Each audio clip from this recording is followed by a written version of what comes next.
Greetings. There you are. Greetings, especially to you, my friend. Welcome again to the Watering Hole, die Watergat. I'm Peter Warren, and we're going to spend some more golden quality time together around the refreshing living waters of God's Word. Thank you for joining us today. Now, I want to speak this week on the subject of heaven, various aspects of heaven and the new heaven and seated with Christ. I don't know why, but I'm on a heavenly kick at the moment. Now, for those believers who endure in their faith to the end, the Bible promises a secure place in heaven. So, what can we know about heaven from the scriptures? I want to share today some heavenly thoughts with you. Heavenly thoughts sounds like a nice name for a box of chocolates. Before we get going today, let's just commit this time to the Lord in prayer. Father, we thank you. Thank you for thoughts about heaven.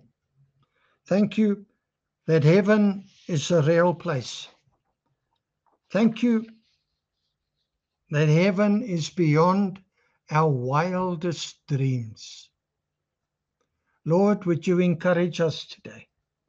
Would you help us to lay hold of some truth about heaven? We ask this for your name's sake, that we may be strengthened and encouraged to keep on keeping on, that we may finish strong. In the name of Jesus. Amen. So, heavenly thoughts. Our culture has various misguided ideas about heaven. There are those who think heaven is just the loved ones who've gone ahead and are now sitting on cloud lazy boy chairs, playing harps and singing songs. There are those who think heaven is a place where forever you will get what you want and be who you want to be. Well, perhaps the most tragic misconception about heaven is that it's a place where everyone goes after death, especially those, or at least everyone, who has led a good life. But my friend, that is not true. Even as evangelist Angus Buchan says, good people don't go to heaven. Believers go to heaven. Now, the Bible, by contrast, presents heaven as a glorious, awesome home of the triune God, the Trinity. And the Bible is also very clear who will live there with God. John 14, verse 6 in the NET. Jesus replied, I am the way and the truth and the life. No one comes to the Father except through me. Now, unlike some TV presenters and others say, all religions do not lead to heaven. It's not true. All religions do not lead to heaven. Jesus Christ is the only way to heaven. We may want to buy our way in, work our way, think our way, force our way, but the truth is that Jesus Christ is our only way to heaven. So now that we've got that heresy out of the way, we've killed that holy cow. Let's share some heavenly thoughts now about this wonderful place that Christ is preparing for us in his Father's house.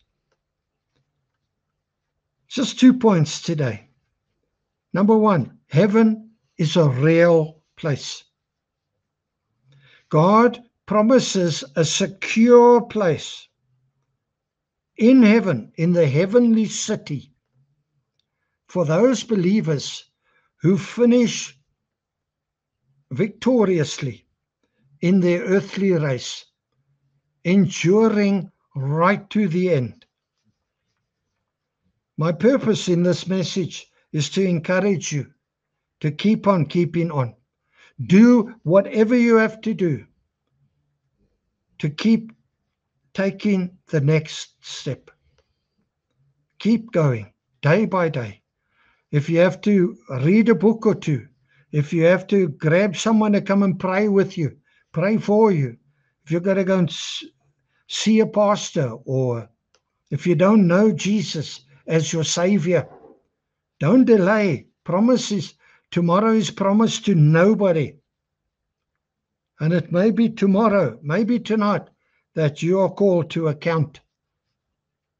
And I'm telling you the truth today. So heaven is a real place. Revelations 3 verse 5 in the CEV. Everyone who wins the victory will wear white clothes.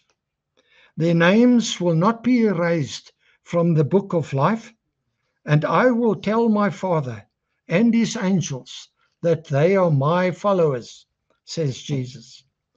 You see, nobody's going to kick you out. It's a believer in Christ.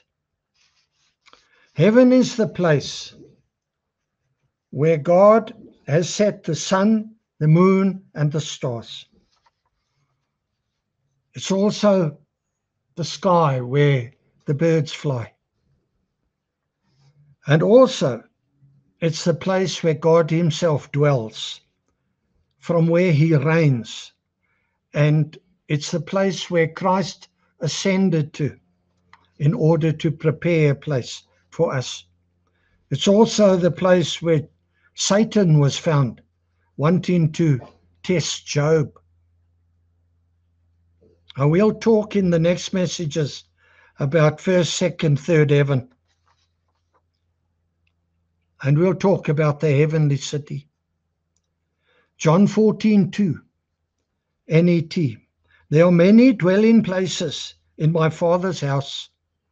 Otherwise, I would have told you, because I'm going away to make ready a place for you. A place, a real place. The fact that the Father's house has dwelling places shows that believers do not just visit there on a temporary basis once in a while. No. We move to dwell there permanently.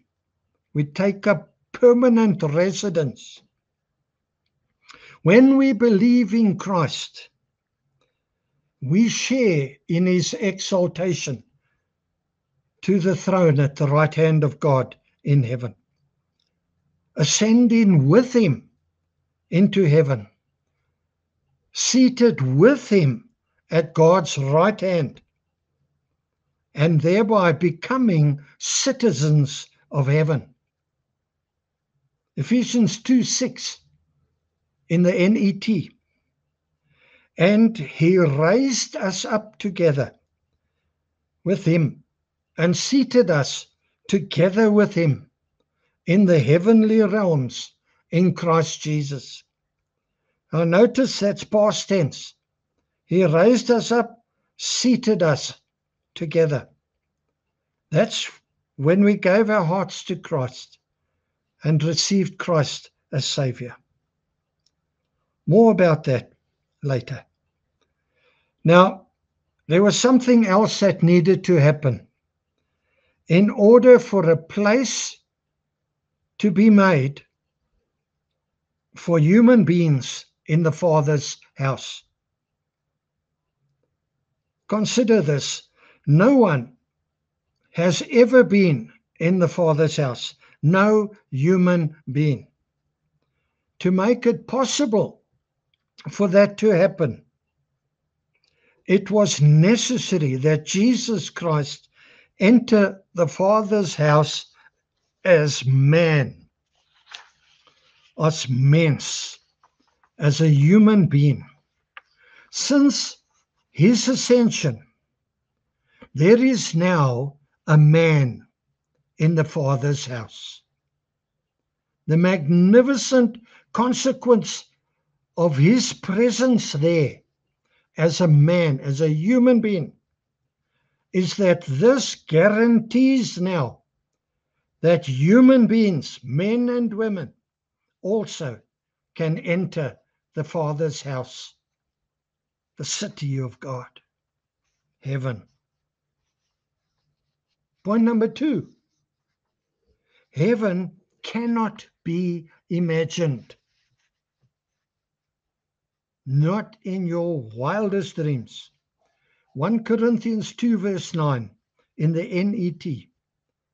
But just as it is written, things that no eye has seen, or ear has heard, or mind imagined, are the things God has prepared for those who love him. The things that God has prepared for those who love him are not things you are able to observe with your natural eyesight or hear with your natural hearing. Neither are they things that have come out of a man's heart or out of his imagination. These are things that God himself has prepared. Now, 1 Corinthians 2 verse 10 actually says that to us, God has revealed these that he has prepared through the Spirit. That means that now there is no excuse for you or me to not dive in deep and immerse ourselves in the things that God has prepared. The Holy Spirit is totally willing to tell you about them. The point is, of course, that your heart must be focused on God. You must love him, for he has prepared these things for those who love him. Now, as I said in the beginning, God has promised that someday, on a particular day, all God's children will experience the new heaven and the new earth as a place that is free from all pain, free from all sorrow, free from all crying.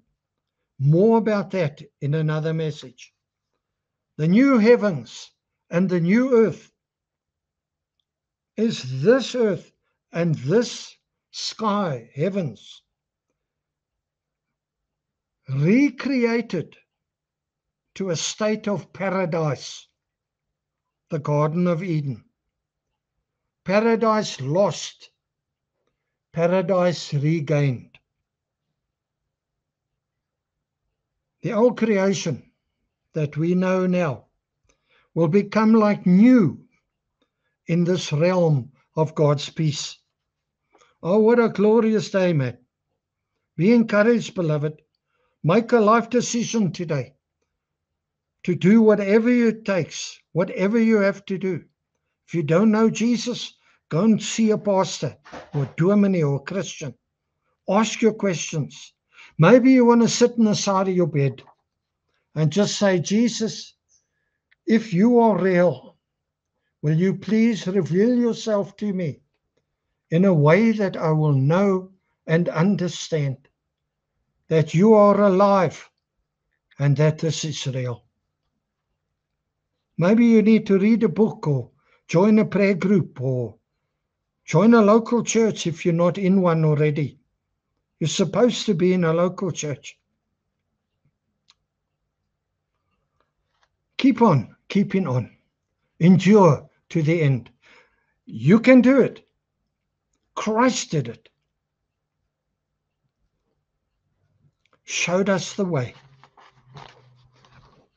And so I remind you, you're not designed to just be defeated, to fall flat on your face on the road, die in the hot sun, eaten by vultures. No, man. You're designed to power through this life for a victorious, overcoming life of righteousness, of peace, of joy in the Holy Ghost. Now remember, the next chapter of your life is not written yet. You can partner with God. I encourage you, partner with God. Go and make your life decision now. Go and do what you have to do to keep keeping on. Go and see in His Word about the things that you are being challenged with. Come into line with His Word. Write with Him the next chapter of your life. Partner with Him so that you can live strong and finish strong this race that you are running.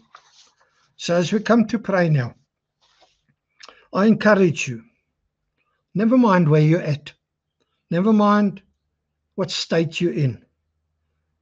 Get real with God today, and God will get real with you. Surrender to Him, invite Him in, and He will. Make that life decision. But very important today, thank God for what He is doing and what He's still going to do. Let's just pray. Father, I pray first of all for those who don't know You as Father, for those who have not received the free gift of salvation through Jesus Christ. I pray, Father, that You will connect them to the right people, that You will help them to find the answers to their questions, that they may receive forgiveness of their sins, that they may receive You into their life as their King, as their Lord, their Messiah, their Master, that they may be adopted into Your family. Lord, thank You for that. Put an urgency in their heart, Lord, to settle this issue now, one way or the other. And now for those of us who've already received this free gift of salvation through Christ, Lord, will You strengthen us today? Will You encourage us? Will You help us, Lord, to take the steps that we need to take right here where we are now,